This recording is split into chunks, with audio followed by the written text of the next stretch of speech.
Frais, congelé, fumé ou en conserve, vous êtes de plus en plus nombreux à consommer du poisson, surtout depuis que la vache folle a sévi dans les campagnes. Il s'agirait pour vous d'un retour au naturel.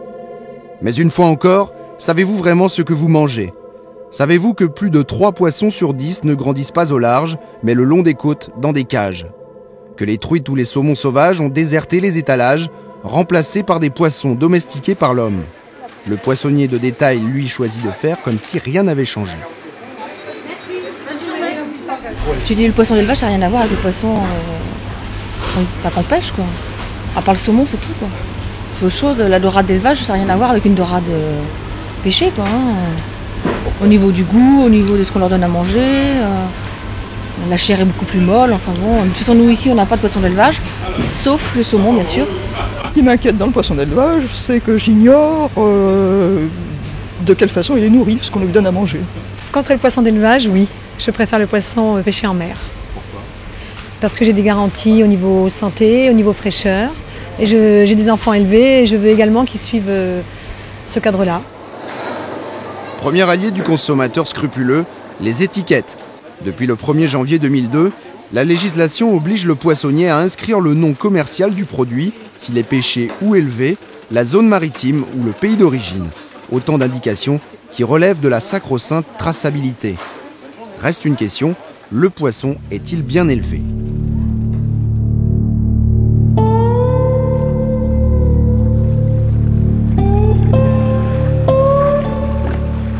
Estuaire de la rivière d'Auray. Ici, dans ces cages flottantes, 100 à 150 000 bars grandissent jusqu'à l'âge de 6 ans. Moi, je crois que, si vous voulez, fondamentalement, on peut faire tous les prêchis-prêchats qu'on veut sur la qualité et tous ces machins-là. On peut la marquer, on peut l'affirmer, etc. La seule chose qui est vraiment démonstrative, c'est la façon dont elle est perçue par la personne qui consomme à la fin. Pionnier, Loïc Joyer s'est lancé au début des années 80 dans l'aquaculture marine. Il est aujourd'hui le seul éleveur de bar en Bretagne.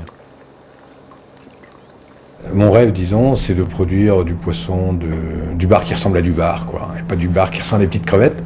Donc, pour moi, il me semble que c'est disons à partir de 1 kg et plutôt 1,5 kg, 2,5 kg. Il y a un certain nombre de savoir-faire. C'est pas un secret défense. Moi, personnellement, j'ai appris mon métier d'éleveur de poissons sur la truite, qui est un poisson hyper fragile.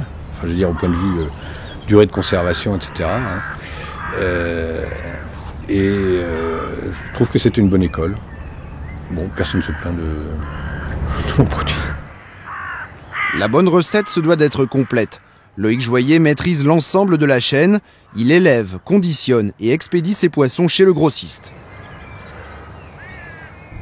Il est dans l'eau glacée, donc il est complètement anesthésié par le froid. Il est complètement passif, mais il est encore vivant, il a encore des réflexes. Et en fait, ça arrive chez le poissonnier dans son conditionnement d'origine sans avoir été touché. 2 ou 3 jours plus tard, le bar de Loïc Joyer est sur l'étalage. Le poisson du grand large, quant à lui, est encore en fond de cale, dans la glace. Il y restera une dizaine de jours. Autre différence cette fois majeure entre le poisson d'élevage et le poisson pêché en mer, son alimentation. Pour juger de sa qualité, c'est à Brest, dans les laboratoires de l'Ifremer, que nous nous rendons. Là, nous trouvons dans le hall d'aquaculture du centre Ifremer de Brest. Et là, nous avons des petits turbos qui sont nés il y a quelques semaines et qui sont dans une phase de sevrage, c'est-à-dire qu'on leur distribue aujourd'hui de l'aliment artificiel.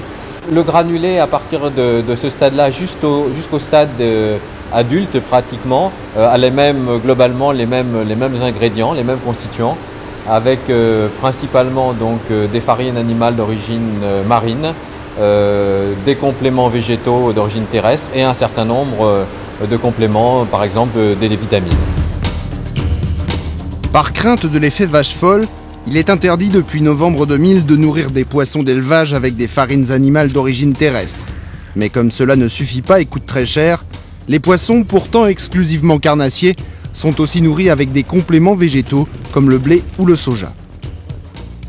Aujourd'hui, effectivement, on travaille ici à l'Ifremer sur la possibilité qu'on a de substituer dans l'alimentation les poissons, ingrédients de base, qui servent à faire de l'huile et des protéines surtout, par des farines végétales.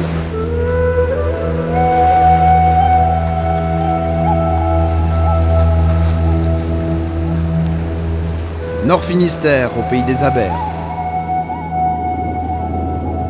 Une première en Bretagne, du poisson bio, en l'occurrence du saumon, certifié agriculture biologique.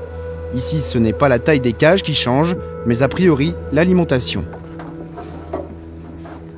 L'aliment, grosso modo, il est composé à 70% de farine de poisson et 30% de graines de céréales, légumineuses et oléagineux. En clair, seulement 10% de ce que mange le saumon bio est véritablement bio. Pour le reste, il faudra faire un effort d'imagination.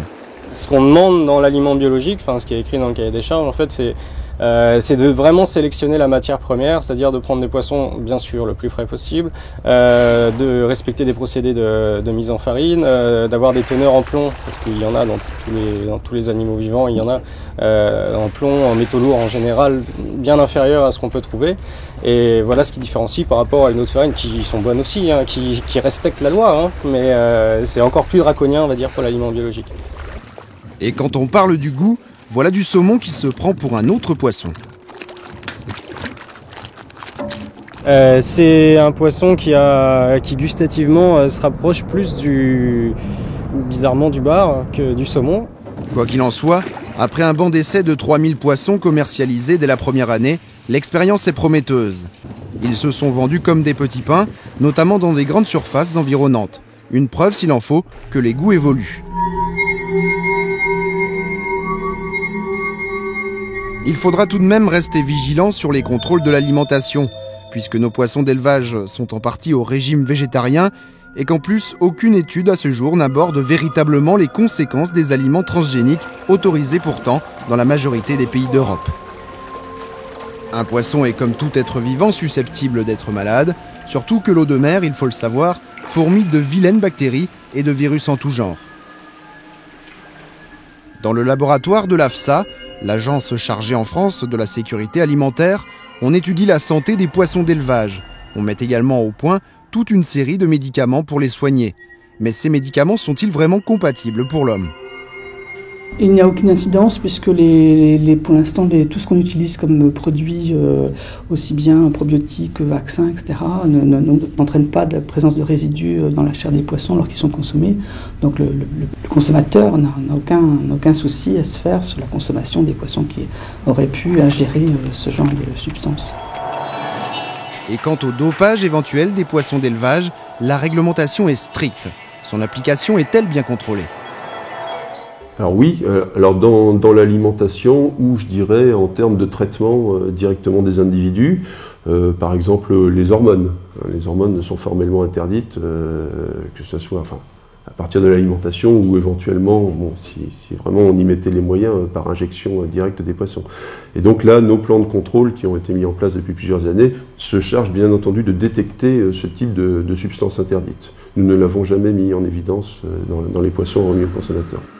Les antibiotiques sont contrôlés, il y a des antibiotiques qui font partie des substances interdites, et puis il y a des antibiotiques qui sont autorisés, mais qu'on ne doit pas retrouver au-delà d'une certaine limite dans la chair des poissons.